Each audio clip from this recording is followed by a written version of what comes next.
students, myself Vijay Pratap Singh. Now today we will start our new topic. It should be written in front of you. Income determination and multiplier.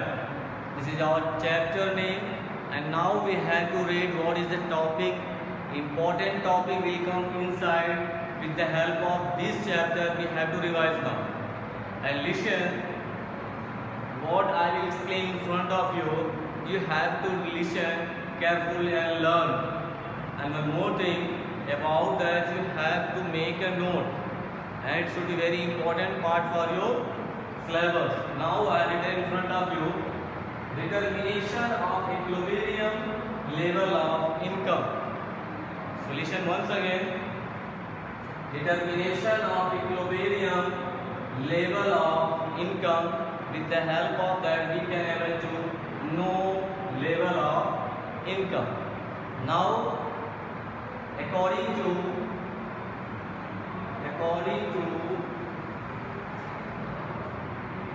Keynesian theorem,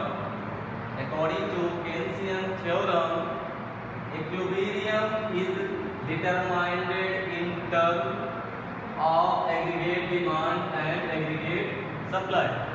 Dear students, a very important note for you. According to that you have to make a note and revise. And when questions will come in front of you, you have to solve and make a table and explain with the help of curve also. We have a same process. Once again listen, aggregate demand and aggregate supply.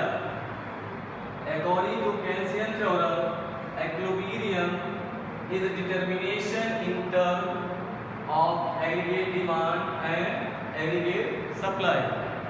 In previous lecture and previous video, I had told you about aggregate demand and aggregate supply.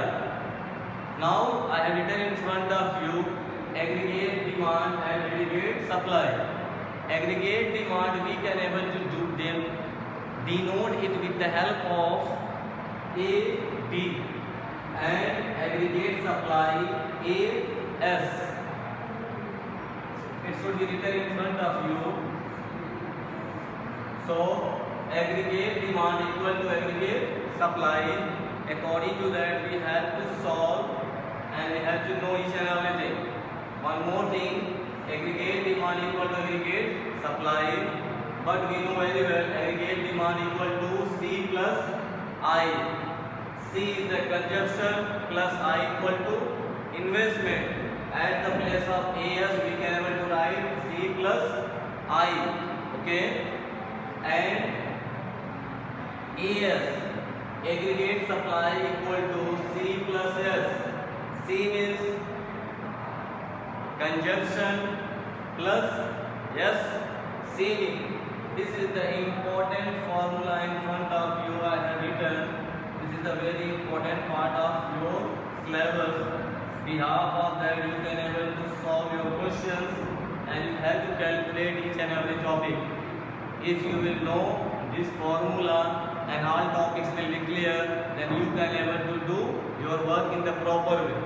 Once again listen, according to Keynesian theorem, equilibrium is determined in terms of aggregate demand and aggregate supply.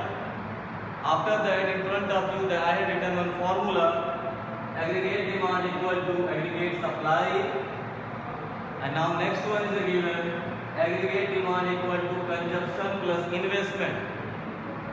C consumption, I investment.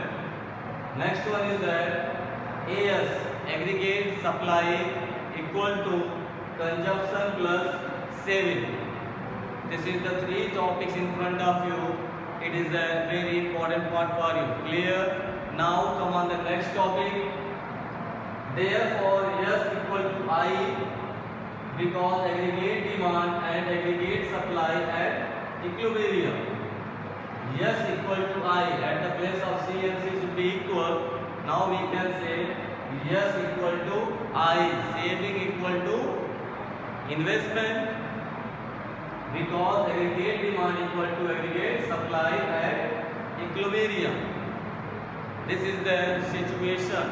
According to that, we have to prove when aggregate demand equal to aggregate supply, then supply equal to investment. You have to know this topic and note it anywhere. It's an important topic. You have to revise and learn.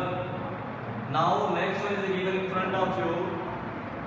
Determination of equilibrium theory. Okay, yes and I approach. Now we have to know about the yes and I. We are going to start new topic between same chapter.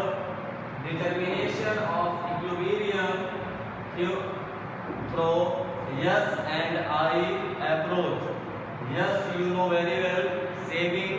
I, investment. Now we have to come on the next topic. Same thing we have to explain from here.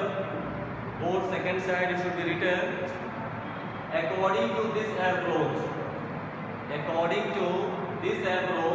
equilibrium level of income is determined at a point where plan. According to plan, we will be able to determine it. Once again, listen. According to this approach, the equilibrium level of income is determined at a point where planned. Now we can say aggregate demand equal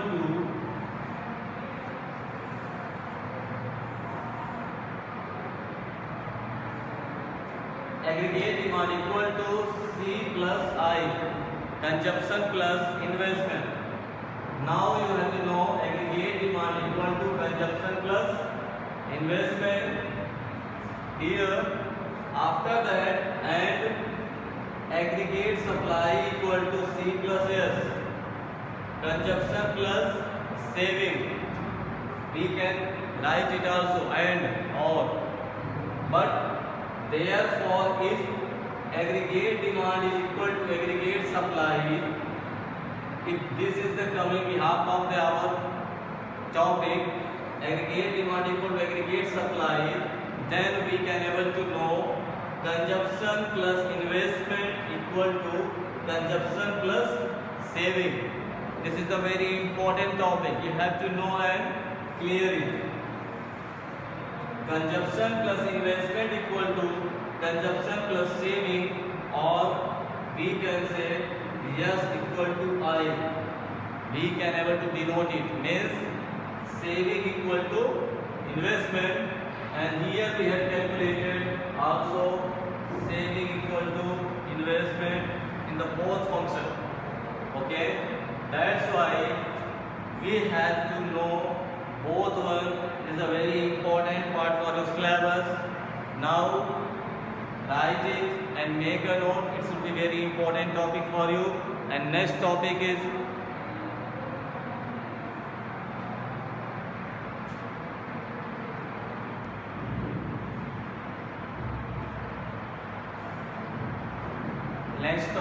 given in front of you, equilibrium level of employment. Now we are going to know equilibrium level of employment.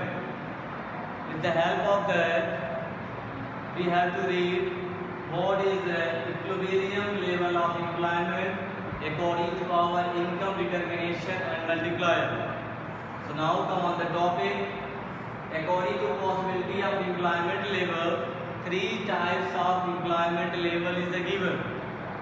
So in front of you I have written three types of employment level. First one, full employment level. Second one, under employment level. And third one is given, over full employment level. So now we have to read one by one all three topics in detail. So now listen. Full employment level. Full employment level, we will read according to that. Full employment level equilibrium refers to a situation when the aggregate demand is equal to aggregate supply. Is a full employment level. according to aggregate demand is equal to aggregate supply. On that time we can say this is the full employment level. But now in second one, under employment level, in this we can able to know under employment level refers to the situation when the aggregate demand is equal to aggregate supply. But according to under employment, it should be refers in of course the point of full employment level. According to that same process it will be also there according to full employment level. Once again also we can able to write aggregate demand equal to aggregate supply. But under employment level both topics are related to each other. Once again listen, under employment equilibrium refers to a situation when aggregate demand is equal to aggregate supply. And after that, third one is given in front of you, over full employment level. In over full employment level we have to read over full employment equilibrium refers to a situation when aggregate demand is equal to aggregate supply beyond the full employment level. Beyond the full employment level, then we can say that this is the over full employment level. There is a small changes are given in all three employment levels. So now dear students, you have to make a note, short list it, make it and make a note. With the help of that you can able to know each and every topic and should be very important part of our possibility of employment level. Now next one is a given.